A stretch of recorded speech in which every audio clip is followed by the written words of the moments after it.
Good evening everyone. तो आज हम डिस्कस करेंगे प्रॉपर्टीज ऑफ सॉइल। ठीक है, आज के लेक्चर में जो हम डिस्कस करेंगे वो है प्रॉपर्टीज ऑफ सॉइल कि सॉइल की कैसी प्रॉपर्टीज होती है और जो उसकी बेसिक प्रॉपर्टीज होती है उसके बारे में हम आज डिस्कस करेंगे। तो सबसे पहले आपको पता होना चाहिए कि जो सॉइल होता है वो जनरली डिवाइडेड होता है दो फेजेस में। एक हम कहते हैं थ्री फेज और एक हम बोलते हैं टू फेज। तो ये आपके सॉइल के दो क्लासिफिकेशंस है। एक है आपका थ्री फेज और एक है आपका टू फेज। अब आप इन दोनों में डिफरेंशिएट कैसे करोगे, ये हमारा मेन क्वेश्चन। तो देखिए हम उसको कैसे डिफरेंशिएट करेंगे।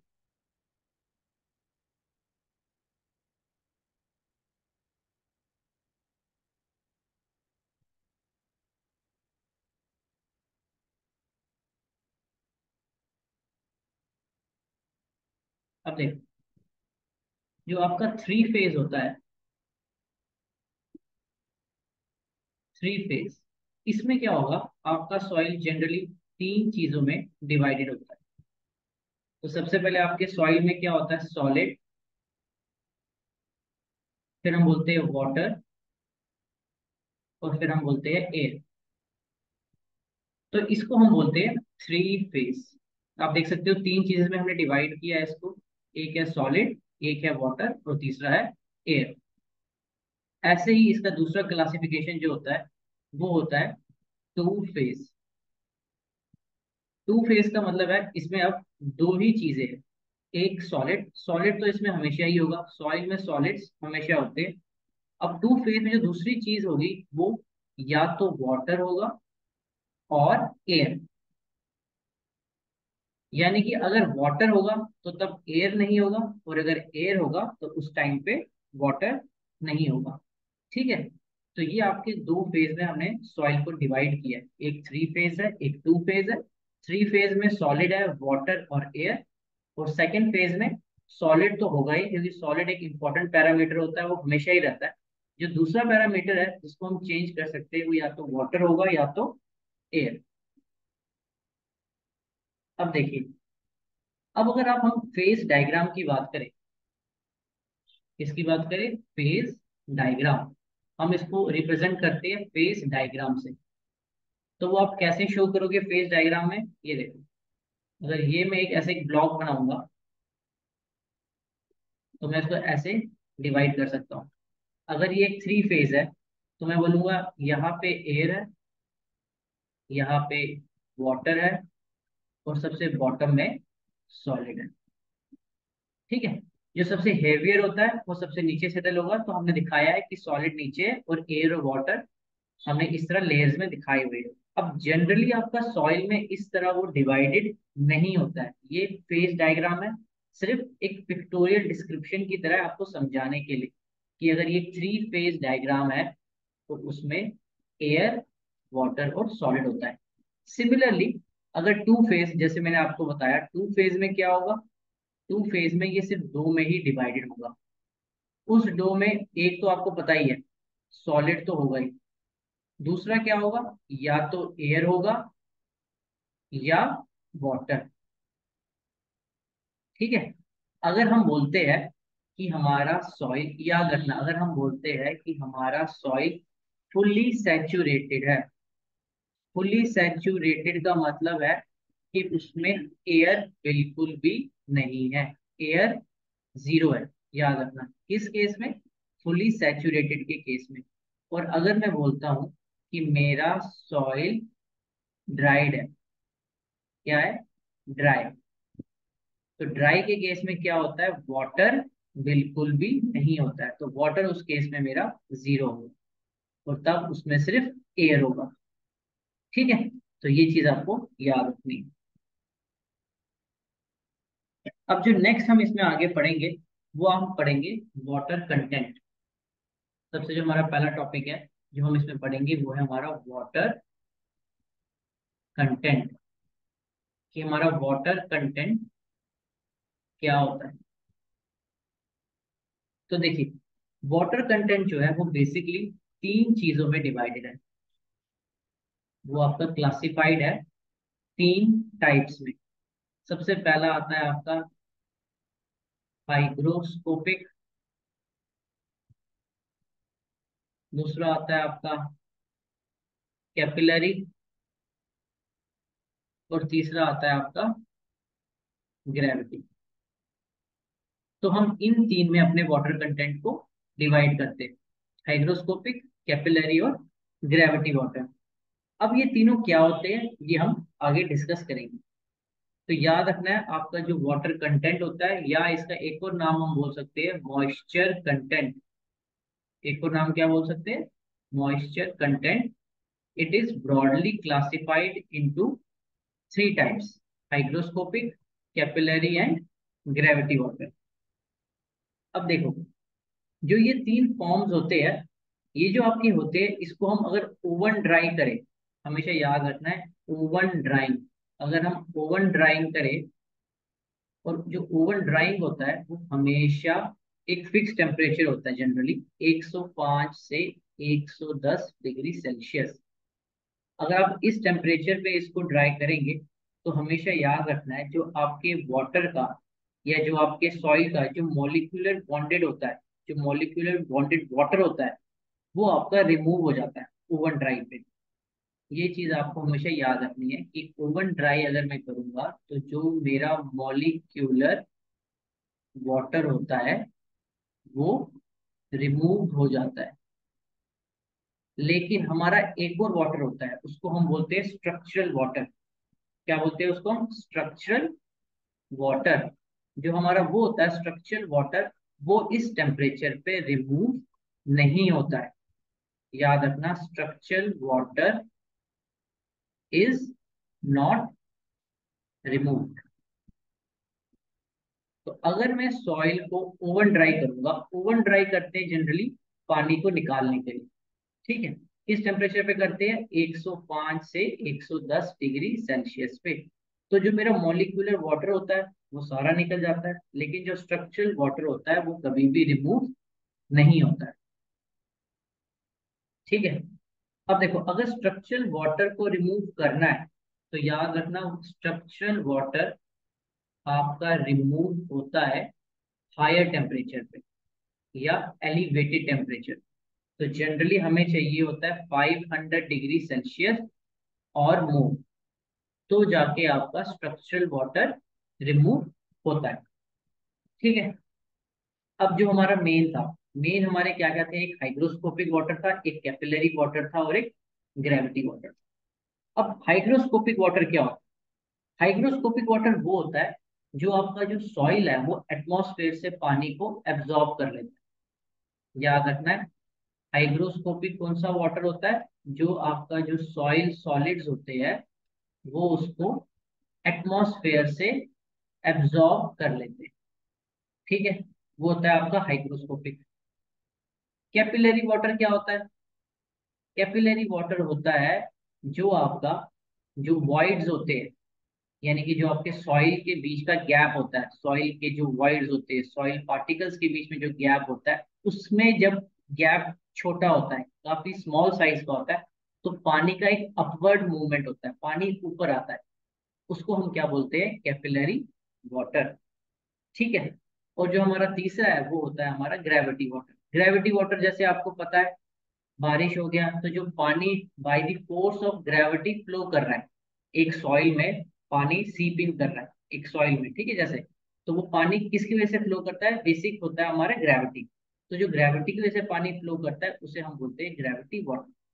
तो वो जो ग्रेविटी वाटर भी जो आपका सॉइल के अंदर पानी फंस जाता है, असल में आपकी जो वाटर कंटेंट होता है, वाटर कंटेंट है जो आपके सॉइल के अंदर पानी का पार्टिकल है। अब पानी का पार्टिकल सॉइल में कैसे आ सकता है? वो इसके 3 ये मेथड्स है।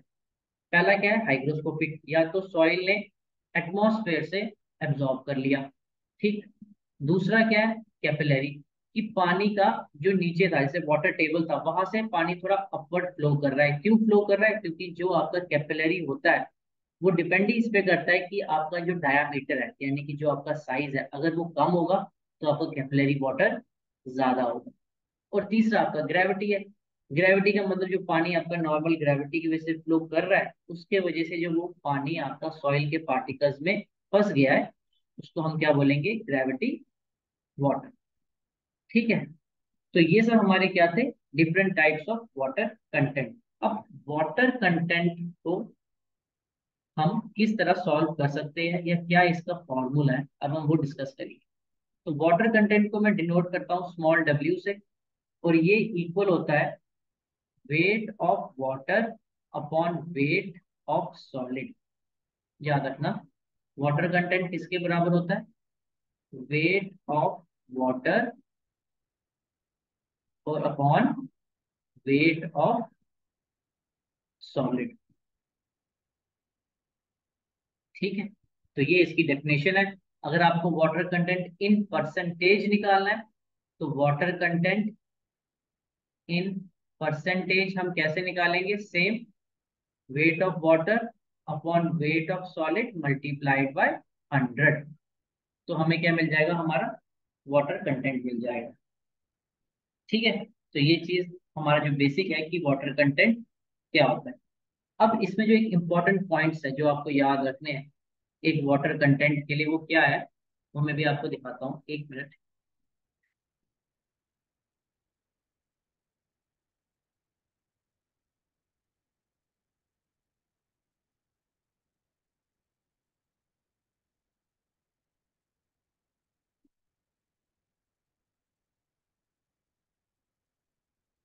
अब देखो, प्रॉपर्टीज में क्या है, याद रखना है आपको, ये चीज इंपॉर्टेंट पॉइंट है, ये आपको नोट करना है कि जो आपका वाटर कंटेंट होता है, जो आपका वाटर कंटेंट होता है, वो इन फाइन ग्रेन्ड सॉइल, याद रखना है, फाइन ग्रेन्ड सॉइल ज्यादा होता है हमेशा, किससे, आपका कोर्स ग्रेन्ड सॉइल से। ये चीज हमेशा याद रखना है, बहुत इंपॉर्टेंट पॉइंट है कि जो आपका वाटर कंटेंट होता है लेकिन इसमें फाइन ग्रेन्ड सॉइल में वो ज्यादा होता है, किससे, कोर्स ग्रेन्ड सॉइल में। ये चीज हमेशा याद रखनी है आपको। ठीक है, अब ऐसा क्यों होता है, बिकॉज, ये चीज याद रखो, बिकॉज जो आपके वॉल्यूम ऑफ वॉइड्स होते हैं, क्या होते हैं, वॉल्यूम ऑफ वॉइड्स, वो ज्यादा होते हैं किसमें, in case of fine grain soil. हमेशा याद रखना, फाइन ग्रेन हो गए जिनके साइज छोटे होते हैं, कोर्स ग्रेन जिनके साइज जनरली बड़े होते हैं। ठीक है, अब एग्जैक्ट हम इसको साइज के हिसाब से भी डिफरेंशिएट कर सकते हैं, पर हम आगे डिस्कस करेंगे। और अगर आपको एक बेसिक व्यू चाहिए, तो आपका 4.75 mm से अगर ज्यादा है या बड़ा है साइज पार्टिकल का, तो हम उसे कोर्स ग्रेन बोलते हैं। और अगर 4.75 से स्मॉलर है साइज, तो हम उसे फाइन ग्रेन सॉइल बोलते हैं। ठीक है, तो इसमें हमें क्या पता चला कि जो वाटर कंटेंट होता है हमेशा वो फाइन ग्रेन का ज्यादा होता है as compare to coarse grain soil से। ठीक है, इसमें कोई डाउट तो नहीं कि वाटर कंटेंट होता क्या है। वाटर कंटेंट आपका होता है weight of water upon weight of solid, और ये आपका फाइन ग्रेन के केस में हमेशा ज्यादा होता है as compare to coarse grain से। और अगर हमें डिफरेंशिएट करना हो कि कौन सा साइज फाइन है और कौन सा कोर्स है, तो वो कैसे करेंगे, जिसका पार्टिकल का साइज ग्रेटर देन 4.75 mm है, तो हम उसको कोर्स बोलते हैं। और जो उससे छोटा है, उसको हम क्या बोलेंगे, उसको हम फाइन बोलेंगे। ठीक है, अब ऐसे ही होता है आपका आगे जो है, एक और इम्पोर्टेंट नोट में सेकंड पॉइंट जो आपको याद रखना है वो ये है कि जो आपका वाटर कंटेंट होता है वो हमेशा greater than equal to zero होता है, याद रखना।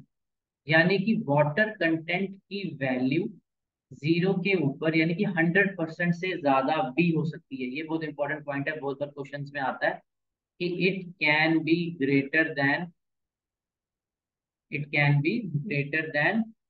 100% ऑल्सो। ये हमेशा याद रखना। तो जो आपका वाटर कंटेंट है उसकी सबसे छोटी स्मॉलेस्ट वैल्यू जीरो है, और मैक्सिमम इसकी कोई लिमिट नहीं है, ये 100% के ऊपर भी आ सकता है। ये चीज हमेशा याद रखनी है। ठीक है, यहाँ तक कोई डाउट तो नहीं है किसी को? अब देखो, नेक्स्ट हम देखेंगे void ratio, VOID, void ratio. इसको हम डिनोट करते हैं ई से। अब हमेशा याद रखना, वॉइड रेशियो की डेफिनेशन क्या होती है? Volume of void upon volume of solid. क्या होती है? Volume of void upon volume of solid. ठीक है, ये चीज हमेशा याद रखनी है, volume of void upon volume of solid. अब कोई आपसे पूछेगा कि वॉल्यूम ऑफ वॉइड क्या होता है, तो हमेशा याद रखना है वॉल्यूम ऑफ वॉइड होता है volume of air plus volume of water. मैंने आपको बताया था थ्री फेज डायग्राम में जनरली क्या होता है हमारा, अगर आपको याद होगा अभी हमने डिस्कस किया था, यहाँ पे सॉलिड होता है, यहाँ पे वाटर, और सबसे ऊपर मैंने दिखाया कि एयर। ये जनरली हमारी तीन चीजें होती है एक सॉइल, सॉलिड, वाटर और एयर। अगर आप कोई भी सॉइल उठाओगे तो जनरली हमें ये तीन चीजें उसमें मिलेगी, सॉलिड, वाटर और एयर। तो जो आपकी वॉल्यूम ऑफ सॉलिड होगा वो होगा आपका ये लास्ट वाला वॉल्यूम ऑफ सॉलिड। लेकिन जो आपका एयर और वाटर कंबाइन है उसे हम क्या बोल सकते हैं? Volume of void. याद रखना, आप इसको अलग से ऐसे भी लिख सकते हो, ये वॉल्यूम ऑफ एयर हो गया, ये वॉल्यूम ऑफ वाटर हो गया। इन दोनों के कंबाइन को मैं क्या बोलूंगा? Volume of void. ठीक। अब एक इंपॉर्टेंट प्रॉपर्टी है आपकी वॉइड रेशियो की, वो ये है कि आपका वॉइड रेशियो भी इज ग्रेटर देन जीरो। ये याद रखना हमेशा कि ई की value is always greater than zero. इसका मतलब ये वैल्यू भी आपकी 100% से भी ज्यादा हो सकती है। सेम जैसे हमारा क्या था, वाटर कंटेंट। जैसे हमारा वाटर कंटेंट 100% से ज्यादा हो सकता है, वैसे ही हमारा वाइड रेशियो भी 100% से ज्यादा हो सकता है। ठीक है। अब देखो, इसका एक और इम्पोर्टेंट पॉइंट क्या है कि जो आपका वॉइड रेशियो होता है वो हमेशा याद रखना, E is always greater in case of clay. और ई आपका ज्यादा क्ले का होगा सिल्ट से, और सिल्ट का सबसे ज्यादा किससे होगा? सैंड से। और सैंड का किससे ज्यादा होगा? ग्रेवल से। तो ये चीज याद रखनी है कि जो आपका वाइड रेशियो है वो फाइन ग्रेन सॉइल में मैक्सिमम होता है। क्या होता है? मैक्सिमम। क्या मैक्सिमम होता है? Void ratio. यानी कि जो आपके वाइड्स है वो आपके फाइन ग्रेन सॉइल्स में ज्यादा होंगे, और कोर्स ग्रेन में क्या होंगे? कोर्स ग्रेन सॉइल में वो मिनिमम होंगे। Void ratio. ठीक है। तभी मैंने ये जो एक इम्पोर्टेंट जो मैंने आपको ये लिखवाया है, ये बहुत इंपॉर्टेंट चीज है कि जो आपका वाइड रेशियो है ई, वो क्ले का सिल्ट से ज्यादा होगा, सिल्ट का सैंड से, और सैंड का ग्रेवल से।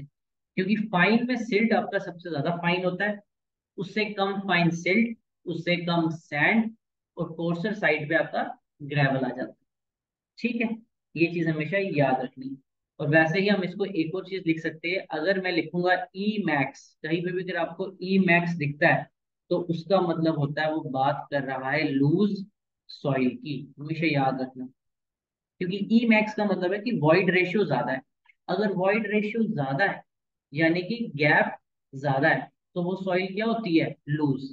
और अगर ई मिनिमम है, ई मिनिमम का मतलब वॉइड रेशियो कम है, वॉइड रेशियो कम का मतलब सॉइल्स एक दूसरे के पास है, तो हम उसे क्या बोलते हैं? Dense soil. तो ये चीज याद रखनी है, ई मैक्स होता है लूज सॉइल, ई मिनिमम होता है आपका डेंस सॉइल। ठीक है।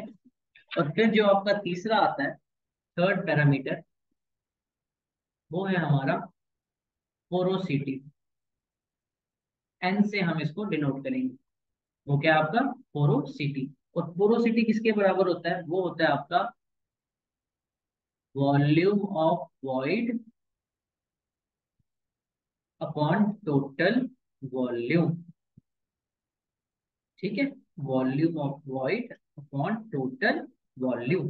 अब देखो टोटल वॉल्यूम क्या होगा, याद रखना टोटल वॉल्यूम होता है volume of air plus volume of water plus volume of solid. हमने देखा था थ्री फेज डायग्राम में, नीचे सॉलिड था, ऊपर वाटर था, उसके ऊपर एयर था। तीनों को ऐड करोगे तो ये मुझे टोटल वॉल्यूम देगा। और volume of air plus volume of water को मैं क्या बोल सकता हूँ, वॉल्यूम ऑफ वॉइड। तो मैं इसको ऐसे भी लिख सकता हूँ कि मेरा टोटल वॉल्यूम किसके बराबर होगा, volume of void plus volume of solid. ठीक है, तो ये हो गया मेरा टोटल वॉल्यूम। तो पोरोसिटी क्या होती है, volume of void upon total volume. एक चीज हमेशा याद रखनी है, आपकी पोरोसिटी हमेशा लाई करती है 0 से 1 के बीच में। पिछले केसेस में वाटर कंटेंट और वॉइड रेशियो आपकी ग्रेटर देन 0 थी, यानी इवन वो 100% से भी ज्यादा आ सकता था। लेकिन पोरोसिटी ऐसा नहीं, पोरोसिटी या मिनिमम 0 मैक्सिमम 1 इन दोनों के बीच में ही लाई करेगी। ये चीज आपने हमेशा याद रखनी है। अब देखिए, अब कोई आपसे पूछ सकता है कि वॉइड रेशियो और पोरोसिटी में बेटर पैरामीटर कौन सा है। वॉइड रेशियो और पोरोसिटी में बेटर पैरामीटर कौन सा है, क्योंकि दोनों में ही हम वॉल्यूम ऑफ वॉइड्स निकाल रहे हैं। तो इसमें बेटर पैरामीटर कौन सा है, तो इसका जवाब होगा कि जो आपका वॉइड रेशियो है वो हमेशा बेटर होता है, वो आपके बेटर रिजल्ट्स देता है। ठीक है, अब वो पूछेंगे ऐसा क्यों, तो ऐसा इसलिए है क्योंकि वॉइड रेशियो क्या होता है, volume of void upon volume of solid. और पोरोसिटी क्या था, volume of void upon total volume. हमेशा याद रखना जो आपके वॉल्यूम ऑफ सॉलिड्स होते हैं वो फिक्स्ड होते हैं। क्या होते हैं, फिक्स्ड, वो कभी भी चेंज नहीं होते। वेयर एज जो आपका टोटल वॉल्यूम है, जो हम पोरोसिटी में देख रहे हैं टोटल वॉल्यूम है, वो किस पे डिपेंड करता है, वो वॉल्यूम ऑफ वॉइड्स पे भी डिपेंड करता है प्लस वॉल्यूम ऑफ सॉलिड्स पे भी डिपेंड करता है। तो जो वॉल्यूम ऑफ वॉइड्स है, एयर और वाटर मतलब, वो तो चेंजेबल है, आप उसको चेंज कर सकते हो।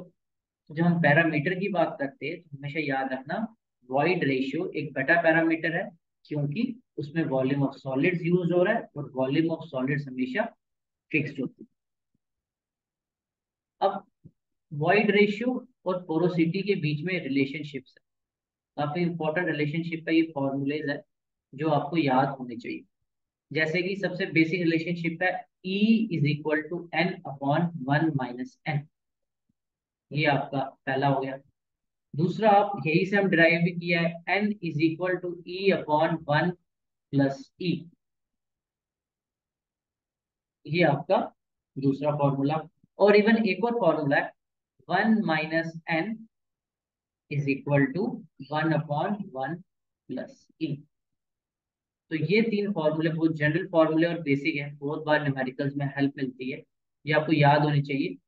जहाँ पे आपका ई क्या होगा, वॉइड रेशियो, और एन क्या होगा, पोरोसिटी। ठीक है, तो इसके आगे हम नेक्स्ट क्लास में डिस्कस करेंगे। तब तक के लिए thank you and take care.